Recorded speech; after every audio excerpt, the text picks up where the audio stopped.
कक्षा 12वीं के सभी विद्यार्थी ध्यान दीजिएगा। आज हम आपकी वार्षिक परीक्षा का सेट ए का पूरा सॉल्यूशन देखेंगे। यदि इस पेपर को आप ध्यान से समझेंगे तो आपको 60 से 65 नंबर तक आने के चांस रहेंगे। ठीक है, बहुत ही महत्वपूर्ण पेपर है। ठीक है, सेट बी सी डी चारों सेटों को कर लीजिएगा, पूरे आपको पेपर के नंबर मिल जाएंगे। ठीक है, दमनकारी प्रोटीन किसके द्वारा बनती है? ठीक है, तो नियंत्रक जीन के द्वारा। भ्रूणपोष है त्रिगुणित। एमनियोसेंटेसिस में निम्न का विश्लेषण होता है एमनियोटिक द्रव का। VAM है तो VAM एक कवक है। कवक का पादप जड़ों के साथ सहजीवी संबंध का उदाहरण है तो माइकोराइजा।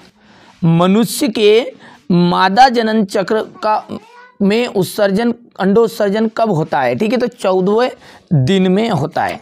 चलिए, इसके बाद है क्वेश्चन नंबर 7 में है सही विकल्प का।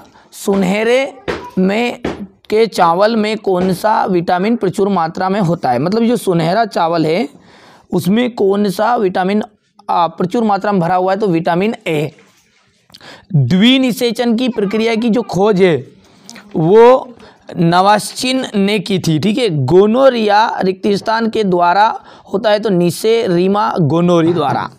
कैंसर के लिए उत्तरदायी जो जीन है वो है ओकोजीन। ठीक है, टाइफाइड रोग रिक्तिस्थान जीवाणु के कारण होता है सल्मोनेला टाइफी के द्वारा। तो यहाँ पर लिख देते हैं सल्मोनेला टाइफी। ठीक है, चलिए, गर्भ निरोधक जो गोलियां होती है रिक्तिस्थान को बंद कर देती है। ठीक है, अंडोत्सर्ग को बंद कर देती है। अंडोत्सर्ग। मेंडल के कारक आजकल किस नाम से जाने जाते हैं? जो मेंडल ने जो कारक बताए थे वो कारकों को आज जीन के नाम से जाना जाता है। किन के नाम से जाना जाता है? जीन के नाम से। राइजोबियम, एजोला और एनाबिना रिक्तिस्थान के उदाहरण है, जैव उर्वरक के उदाहरण है। देखिए, दो प्रकार के उर्वरक है, जैव खाद और जैव उर्वरक। तो यहाँ पर ये जो उदाहरण है ये किसके हैं? जैव उर्वरक के हैं। सही जोड़ी है, 7 नंबर की है, पहली सही जोड़ी है। देखिए, माल्थस का जाएगा जनसंख्या सिद्धांत। अब दूसरा देखिए, अल्फा इंटरफेरोन, इसका जाएगा WBCS। ठीक है, ट्यूबेक्टोमी, ये निषेचन को रोकेगी। ठीक है, नसबंदी को कहते हैं ट्यूबेक्टोमी। एलेक्स जेफरी का DNA फिंगरप्रिंटिंग। बीजांड में बीज। ठीक है, 5वां हो गया ये। इंसुलिन का हो जाएगा होम्यूलिन। श्वसन मूल राइजोफोरा। चलिए, एक वाक्य में उत्तर है। अब इंटरफेरोन क्या है? तो एंटीवायरस प्रोटीन है। क्या है? एंटीवायरस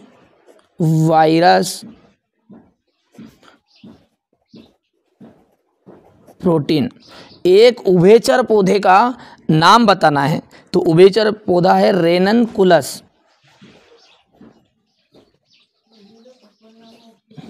रेननकुलस। ऊर्जा प्रवाह का 10% नियम जो देने का श्रेय किसे जाता है? तो लिंडमैन को। चलिए, इसके बाद अगला है GM। जीव से क्या तात्पर्य है? ठीक है, GM जीन से क्या तात्पर्य है? तो इसका जाएगा आनुवांशिक रूप से रूपांतरित जीन। तो ये लिख देते हैं यहाँ पर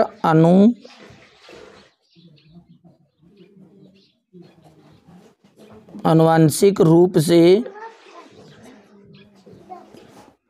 रूपांतरित जीव। IUCD का पूरा नाम, तो इसका नाम है इंट्रायूटेरिन कॉन्ट्रासेप्टिव डिवाइस। कौन सा जो जीन है अन्य जीव की क्रियाओं को नियंत्रित करता है? तो regulator gene. Regulator gene. AIDS की जो जांच करने वाला टेस्ट क्या कहलाता है, तो इसे कहते हैं एलिसा। ठीक है। अब 5वां क्वेश्चन देखिए, क्या कारण है कि मनुष्य के वृषण उदर गुहा के बाहर स्थित होते हैं? अंडोत्सर्ग को समझाना है। एक प्रारूपी पुष्प की लंबवत काट का नामांकित चित्र। ठीक है। बैंगिंग किसे कहते हैं? प्रसव क्या है? इसको प्रेरित करने वाले हार्मोन्स का नाम बताइए। प्लेसेंटा क्या है? सहलग्नता को परिभाषित करना है।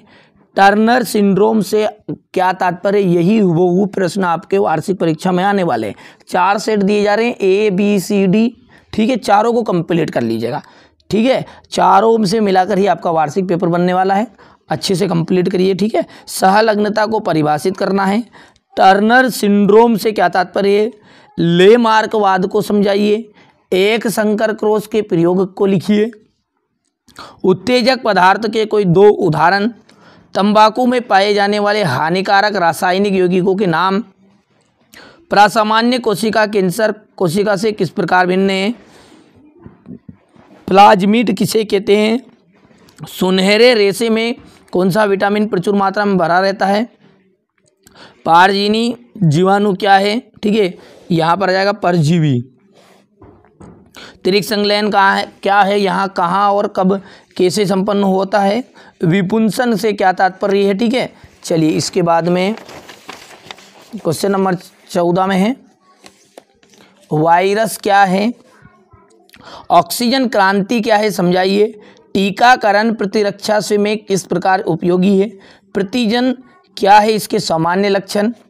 मरोद्भिद पौधों में पाए जाने वाले आकार की अनुकूलन को समझाइए।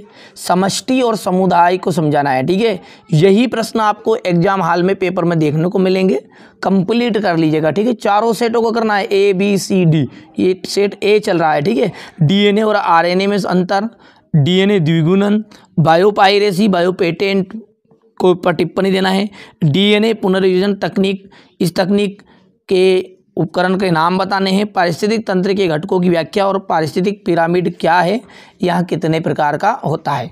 तो ये आज मैंने आपको क्लास 12th का बायोलॉजी का सेट A जो वार्षिक पेपर का रहेगा उसका पूरा सॉल्यूशन दिया है। सेट BCD चारों कंप्लीट कर लीजिए आप, और फिर उसके बाद में कोई भी चिंता करने की ज़रूरत नहीं रहेगी। तो ये चैनल अभी तक सब्सक्राइब नहीं किया तो सब्सक्राइब कर लीजिएगा।